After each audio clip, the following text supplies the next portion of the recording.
시간은 성경 속으로 신명기 7번째 시간이 되겠습니다. 신명기 7번째 시간. 문제를 먼저 보도록 할게요. 신명기 11장 입가나안 제1세대에게 주신 메시지가 아닌 것은 입가나안 제1세대입니다.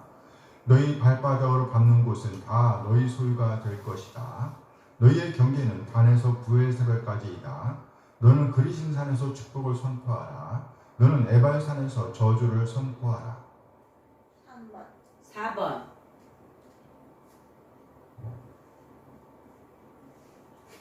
정답? 4번일 것 같아요. 저주를 선포하라고 하셨어요. 3번.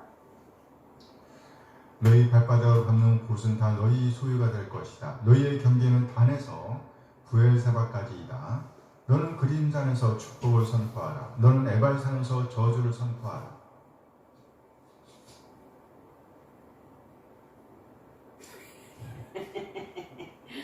에발산도 축복 아니에요? 다 축복을 선포하라. 저주를 선포하라.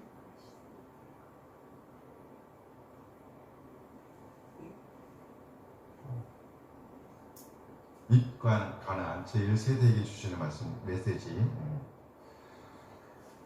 이렇게 말씀하셨죠? 너희 발바닥으로 밟는 곳은 다 너희 너희의 소유가 될 것이다. 너는 그리심산에서 축복을 선포하라 말씀하셨고요.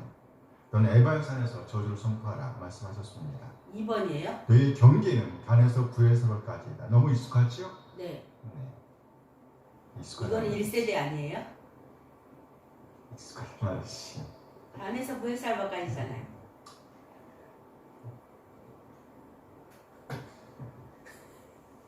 원래 단지파가 차지한 땅이 어디였어요? 단지파가 아래 저기 아래쪽이었어요. 그렇죠. 네, 근데 나중에 북으로 올라가죠. 그렇죠. 그렇죠. 여기는 어디예요 지금? 단이 아니라 여기는 블레셋이 지금, 있는. 여기는 지금 신명기란 말이지. 단으로 올라갔을 때는 사사기 때잖아요. 네, 여기는요 지금 어디예요? 신명기. 신명기. 아직 땅 분배가 안 됐다는 말이에요. 아, 그러면 단에서 부엘세바까지라고 말하면 돼요, 안 돼요? 안 돼요. 안 되지, 안 되지. 아직 아니라니까 여기가. 유브라데까지. 유브라. 저 그 광야에서 유브라데까지가 경계고요. 또 서해, 그러니까 지중해까지가 또 경계입니다. 그러니까 원래 유브라데까지가 다 이스라엘 땅. 그랬단 말이죠. 정답은 몇 번이라는 얘기예요? 2번. 네, 2번. 잘못했어요. 유브라데.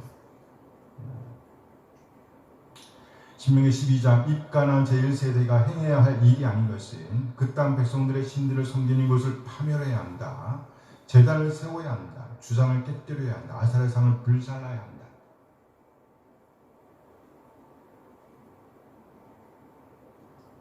2번. 제단도 그들이 세운 제단을 깨뜨려야 되는 거 아니에요? 그렇죠. 잘하셨어.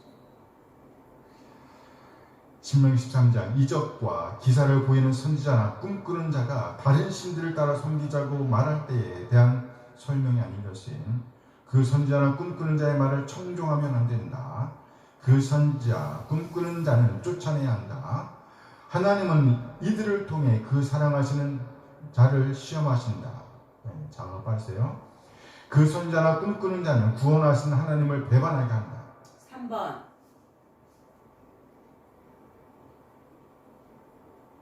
3번만 다르지 않아요? 정정하면 안 되고 쫓아내야 되고.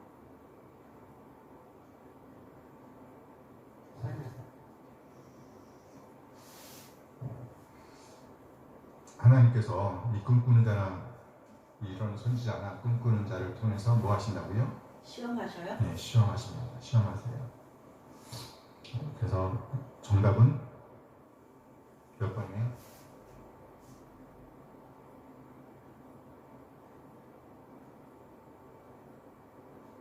선지자나 꿈꾸는 자의 말을 청정하면 돼야 안 돼요? 안 돼요. 안 되죠. 그럼 그 선지자가 하는 역할은 뭡니까? 그 선지자나 꿈꾸는 자는 뭐 하는 거예요? 구원하신 하나님을 배반하게 한단 말이죠. 배반하게 하잖아요. 따라서 그 선지자나 꿈꾸는 자는 어떻게 해야 돼요? 쫓아내야 되죠. 죽여야 돼요. 죽여야 돼요. 2번.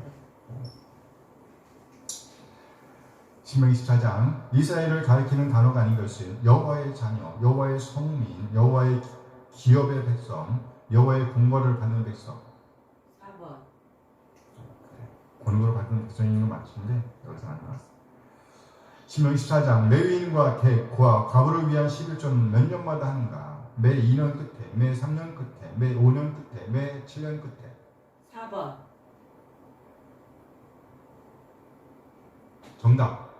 11번. 1번. 매 3년 끝에입니다. 매 3년 끝에. 이거는 모르면 못 맞추는 답이죠. 매 3년 끝에예요. 신명기 15장 매 면제의 규례는 몇 년마다 하는가? 매 3년 끝에, 매 5년 끝에, 매 7년 끝에, 매 50년 끝에. 4번. 면제의 규례입니다. 면제의 규례는 매 7년 끝입니다. 매 7년 끝에. 신명기 16장 재판과 관련한 말씀이 아닌 것은 각 성에서 지파를 따라 재판령들과 지도자들을 두어야 한다. 지도자들은 공의로 백성을 재판해야 한다. 지도자들은 여호와의 상을 바라고 공의만을 따라야 한다.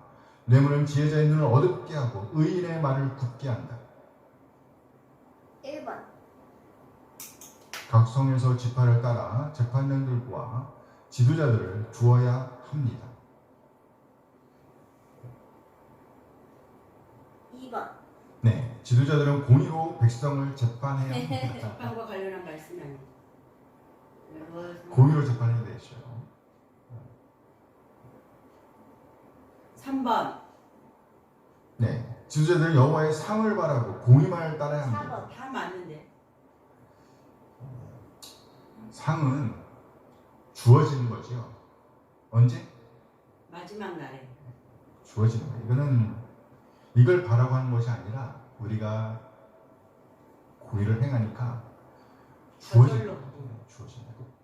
그걸 바라고 달려간다는 거 아니란 말이에요. 순서가 바뀌었어요. 뇌물은 지혜자의 눈을 어둡게 하지요. 뇌물은 지혜자의 눈을 어둡게 합니다. 의인의 말을 굳게 합니다. 뇌물을 빈칸을 채우세요. 신명기 12장 1절 네 조상의 하나님 여호와께서 네게 주셔서 차지하게 하신 땅에서 너희가 평생에 지켜 행할 규례와 법도는 이러하니라. 땅. 여기 차지하게 한다는 말의 의미는요. 기본적인 의미는 뭐냐면 상속하게 한다는 거예요. 상속이에요. 상속. 신명기 12장 2절 너희가 쫓아낸 민족들이 그들의 신들을 섬기는 곳은 높은 산이든지 작은 산이든지 푸른 나무 아래든지를 막론하고 그 모든 곳을 너희가 마땅히 쫓아내요. 파멸합니다. 부셔버리는 얘기죠. 신명기 12장 3절 그 제단을 헐미요 주상을 깨뜨리며 아세라 상을 불사르고 또 그 조악한 신상들을 찍어 그 땅을, 그 제단을, 그 우선을. 그 신상을. 아니. 늘스는 단어 봐요. 그 우선을. 제단을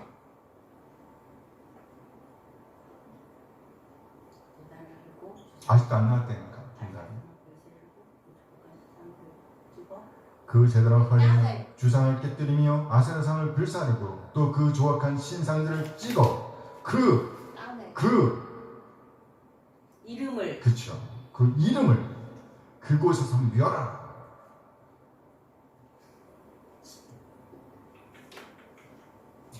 이름을 그곳에서 멸하라. 신명기 12장 5절 오직 너희 하나님 여호와께서 자기의 이름을 두시려고. 그래요. 이름입니다. 자기 이름을 두시려고 너희 모든 지파 중에서 택하신 곳인 그 계실 곳으로 찾아 나아가서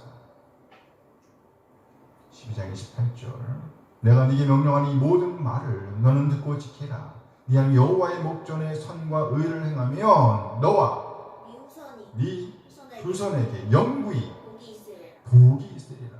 아멘. 아멘. 아멘. 신명기 12장 32절 내가 너희에게 공부하는. 분부하는 명령하는 이 모든 말을 너희는 지켜 행하고 그것에 가감하지 말지. 가감하지 마라. 그렇죠? 더하거나 빼지 말라는 얘기죠. 가감하지 말지니라. 신명기 15장 11절. 땅에는 언제든지 가난한 자가 그치지 아니하겠으며 땅에는 언제든지 가난한 자가 그치지 아니하겠으며 내가 네게 명령하여 이르노니 가난한 자가 그치지 아니하겠으므로 내가 네게 명령하여 이르노니 너는 반드시 네 땅 안에 네 형제 중 곤란한 자와 궁핍한 자에게 내 손을 펼칠지라. 아멘 아멘. 네 손을 펼칠지니라. 네 손을 펼칠지니라.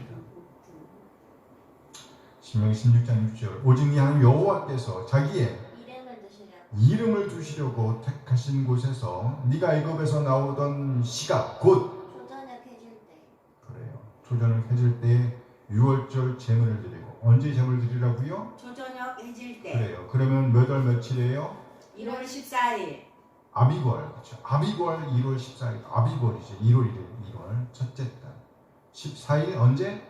초저녁에. 초저녁 해질 때. 초저녁에 유월절 제물을 드리라. 감사합니다. 20문제 이렇게 만들어 봤어요. 어렵죠? 오늘 문제가 많이 어려웠을 것 같아. 네. 7번째 시간. 이스라엘이 따라야 할 명령의 실제입니다. 제사, 곧 하나님 경외. 이런 제목으로 말씀을 보겠습니다. 배경 구조는요, 12장 1절에서 16장까지고요. 중심 구조는 신명기 12장 4절 5절, 14장 22절 23절, 16장 1절에서 3절, 10절 13절 15절 말씀을 중심으로 보도록 하겠습니다. 네, 신명기는 모세의 구별 설교라고 할 수 있습니다. 모세는 이전 세대의 모든 군사가 죽는 것을 보아야만 했습니다. 그들이 광야에서 죽을 수밖에 없었던 이유는 그들이 어떻게? 적극적으로 하나님께 불순종했기 때문입니다. 이들의 불순종으로 인해 모세 자신도 그 땅으로 들어가지 못했다고 아쉬워하면서 이 메시지를 선포하고 있습니다. 1장 37절 함께 읽어요. 여호와께서 너희 때문에 내게도 진노하사 이르시되 너도 그리로 들어가지 못하리라. 모세는 정말 간절하게 그 약속의 땅으로 들어가기를 원했습니다. 그래서 하나님께 아주 간곡하게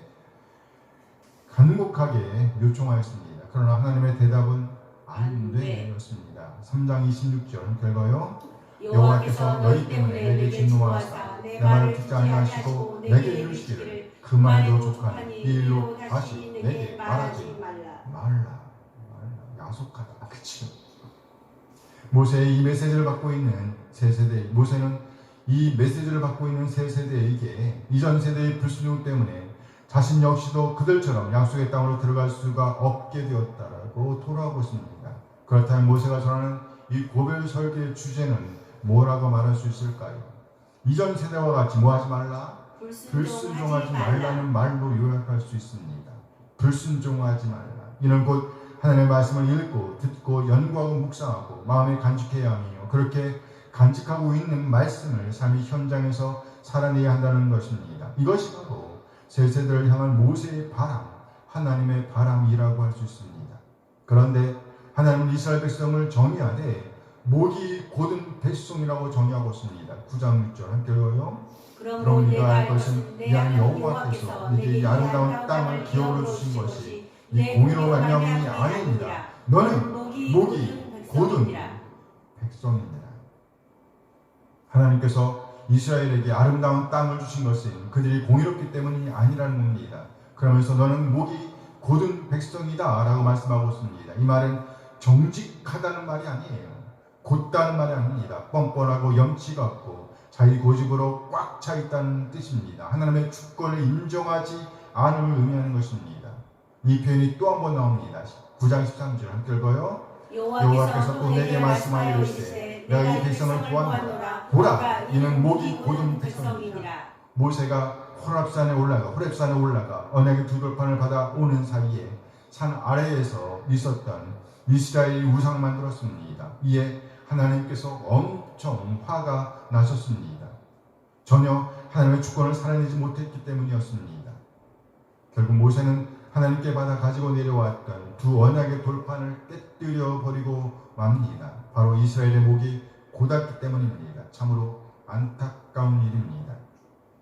그러는 모세는 제발이지 목을 곧게 하지 말라고 권고합니다. 10장 16절 함께 읽어요. 그러므로 너희는 마음에 할례를 행하고 다시는 목을 곧게 하지 말라. 다시는 목을 곧게 하지 말라. 뻔뻔하고 뻣뻣하고 염치가 없고 자기 고집으로 꽉 찬 삶을 살아내서는 안 된다는 말씀입니다. 무슨 말인가요? 하나님의 주권을 살아내라는 말씀입니다. 하나님의 말씀을 읽고 듣고 연구하고 묵상하고 간직해야 하며 그렇게 간직하고 있는 하나님의 말씀을 삶의 현장에서 살아내야 한다는 것입니다. 곧 하나님의 주권, 하나님의 왕 대신을 인정하며 왕 대신 하나님으로부터 들어야 하며 들은 말씀을 간직해야 한다는 것입니다. 그리고 그렇게 간직하고 있는 하나님의 말씀, 하나님의 뜻을 자발적으로 적극적으로 살아내야 한다는 말씀으로 받을 수 있습니다. 10장 12절 함께 읽어요. 이스라엘아, 네 하나님 여호와께서 네게 요구하시는 것이 무엇이냐? 네 하나님 여호와를 경외하여 그의 모든 도를 행하고 그를 사랑하며 마음을 다하고 뜻을 다하여 네 하나님 여호와를 섬기고 마음을 다하고 뜻을 다하여 자발적이고 적극적인 헌신을 의미합니다. 한 길로만 나아가라는 말씀입니다. 하나님의 말씀을 붙잡고 하나님의 뜻을 붙잡고 어떤 상황을 만나든지 흔들리지 말고 그 길로만 쭉 나아가라는 메시지입니다. 곧 하나님의 주권을 살아내라는 말씀이지요. 오늘 본문은 하나님의 주권을 살아내는 일과 관련하여 하나님께서 지정하신 장소에서의 제사, 특별히 6월절과 17절 그리고 초막절에 제사를 행하라는 가르침을 주고 있습니다. 그런데 하나님께서 지정하신 곳에서 하나님께서 정하실 바로 그 장소에서 하나님께서 정하실 바로 그 장소에서 제사해야 한다라고 가르치고 있습니다. 그러면서 그 장소는 곧 하나님의 이름이 거하시는 곳이라고 말씀하고 있습니다. 12장 5절 함께 읽어요. 오직 너희 하나님 여호와께서 자기 이름을 두시려고 모든 지파 중에서 택하신 곳이 그 계실 곳으로 찾아 나아가서 여호와께서 자기의 이름을 두시려고 택하신 곳, 하나님께서 지정하신 곳, 여호와의 이름이 거하실 곳, 바로 그곳에서 하나님께 제사해야 한다는 것입니다. 그러면 이렇게 제사하는 이유는 뭘까요? 첫째, 하나님을 경외하기 위해서입니다. 14장 23절 함께 읽어요. 하나님 여호와, 그 여호와께서 그 이름을 두시려고 택하신 곳에서 네 곡식과 포도주와 기름의 11조를 먹으며 또 네 소와 양의 청난 것을 먹고 네 하나님 여호와 경외하기를 항상 배울 것이니라. 네 하나님 여호와 경외하기를 항상 배울 것이다. 둘째, 구원하신 하나님, 그리고 구원하실 하나님을 기억하기 위함입니다. 16장 3절 함께 읽어요. 유교병을 그것과 함께 먹지 말고 이래 동안 무교병 곧 고난의 떡을 그것과 함께 먹으라. 이는 네가 애굽 땅에서 급히 나왔으니 이같이 행하여 내 평생에 항상 내가 애굽 땅에서 나온 날을 기억할 것이니라. 네 평생에 항상 네가 애굽 땅에서 나온 날을 기억할 것입니다. 이스라엘은 하나님께서 지정하신 곳에서 하나님께 제사해야 했으며 바로 그곳에서 하나님을 배워야 했습니다. 지금으로 하면 교회에서 우리는 자발적이고 적극적인 드림, 헌신을 살아내야 하며 나아가 항상 하나님 경외를 배우고 살아내야 합니다. 그리고 또한 지나온 역사를 통해서 하나님께서 일하셨음을 되뇌어야 합니다. 이렇게 훈련받고 감사한 마음을 간직한 채로 우리는 삶의 현장으로 나아가 하나님의 이름을 영원롭게 하는 오늘을 살아내야 합니다. 예배를 떠난 순종, 말씀을 떠난 순종이란 생각할 수도 없습니다. 우리 모두 자발적이고 적극적인 예배와 배움을 통해서 하나님의 경외를 배우며 하나님의 역사에 감격하며 삶의 현장으로 나아가 하나님 영원롭게 하는 자들로 남게 되기를 소원합니다. 아멘. 아멘. 아멘. 제사, 곧 하나님 경외. 성경 본문 교회를 보겠습니다. 12장 1절에서 13장 18절. 택하신 곳에서의 예배. 가나안 거민들은 그 땅의 높은 곳에서 이방신을 섬겼습니다. 하나님 이 모든 우상을 멸하라고 명령하셨습니다. 그리고 나아가 하나님께 제사할 장소를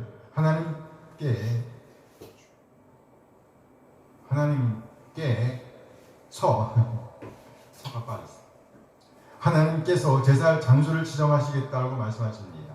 하나님께서 제사할 장소를 뭐 하시겠다고요? 정하시겠다고 말씀하십니다. 이스라엘은 바로 그곳에서 하나님께 제사해야 했습니다.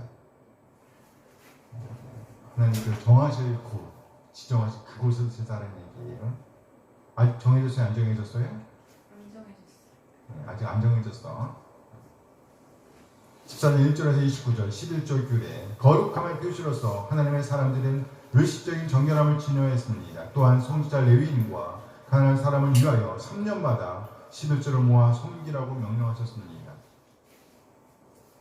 15절 1절에서 23절 빚 면제제도 매 7년에 모든 빚을 면제되는 제도를 가르치고 있습니다. 이 제도는 가난한 사람들을 돕기 위한 것입니다.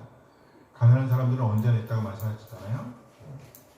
16장 1절에서 22절 절기 이스라엘이 매년 지켜야 할 절기는 6월절과 77절과 초막절입니다. 이 절기를 지키기 위해서 이스라엘은 반드시 하나님께서 정하실 장소로 나아가야만 했습니다.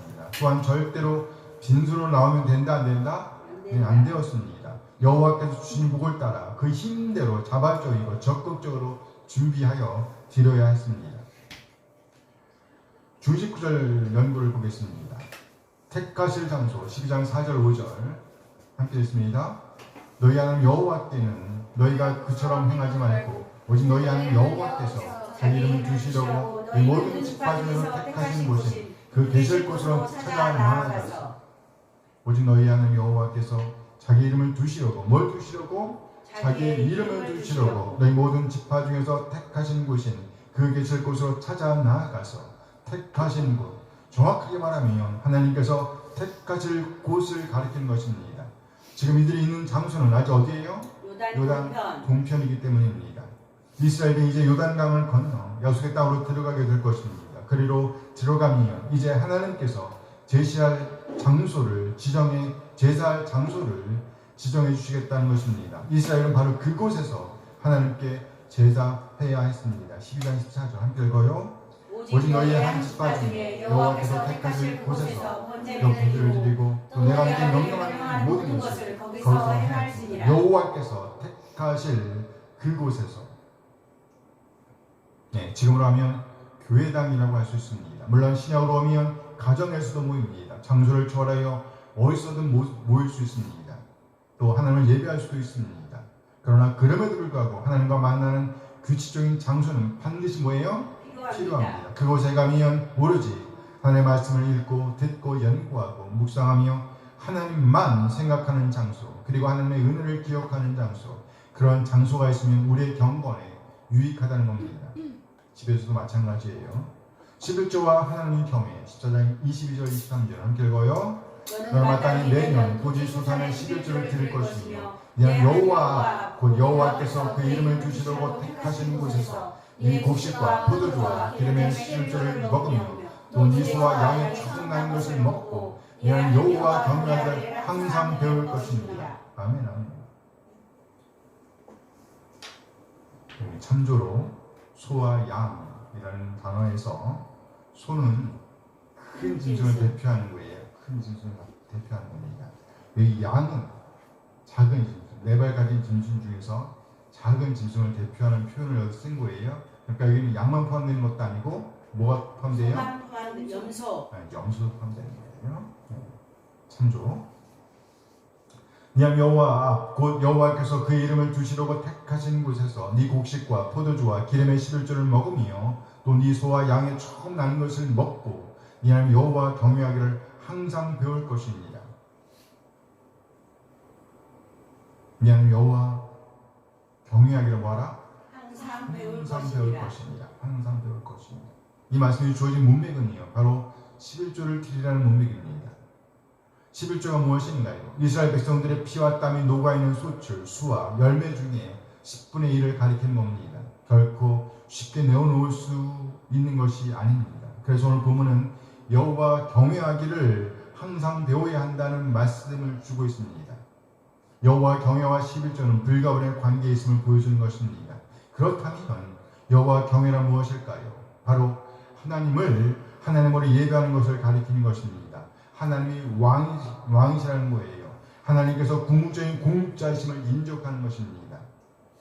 구원하실 뿐만 아니라 구원하고 계시니요. 또 구원하실 것이라는 믿음, 번성하게 하실 것이라는 믿음을 살아내는 것, 그것이 곧 하나님 경외라는 말에 담긴 내용이라는 겁니다. 우리 모두 온 마음과 뜻을 다해 자발적이고 기꺼운 마음으로 하나님 경외를 살아내게 되길 소원합니다.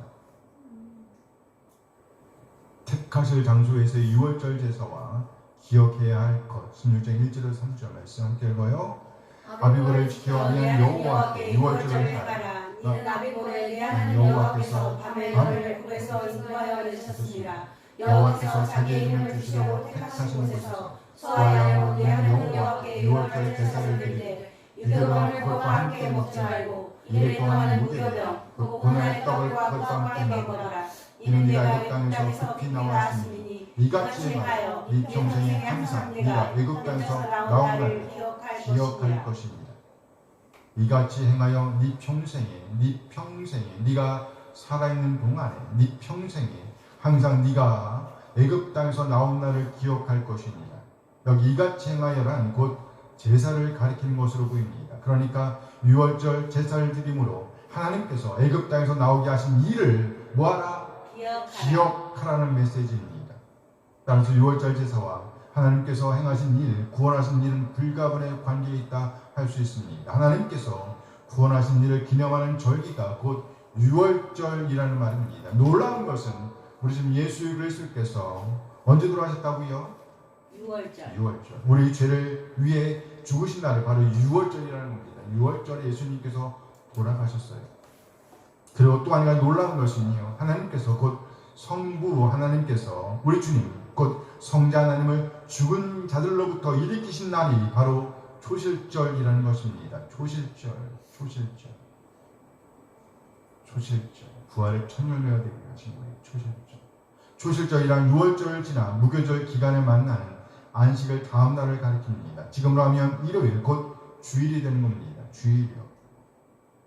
이날을 시작으로 해서 7일을 7번 보내고 만나는 날이 바로 맥주절, 칠칠절이며 신약으로 오면 오순절입니다. 그래서 우리는 주일을 맞을 때마다 그리고 오순절 성령 강림절을 맞을 때마다 놀라운 하나님의 구원 사건을 기억하며 기념하게 되는 것입니다. 이렇게 구약과 신약이 놀랍게 연결되고 있음을 우리는 경험하고 있습니다. 우리는 매주일 하나님을 예배하면서 우리를 구원하신 하나님의 구원을 기억하고 기념해야 합니다. 그리고 우리를 하나님의 자녀로 삼아주신 그 놀라운 은혜 안에서 참된 쉼을 누려야 합니다. 평안입니다.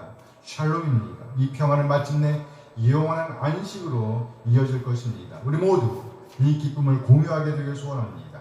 아멘. 택하실 장소에서 받은 은혜를 나누는 기쁨 누리기. 16장 10절, 13절, 15절 함께 읽어요.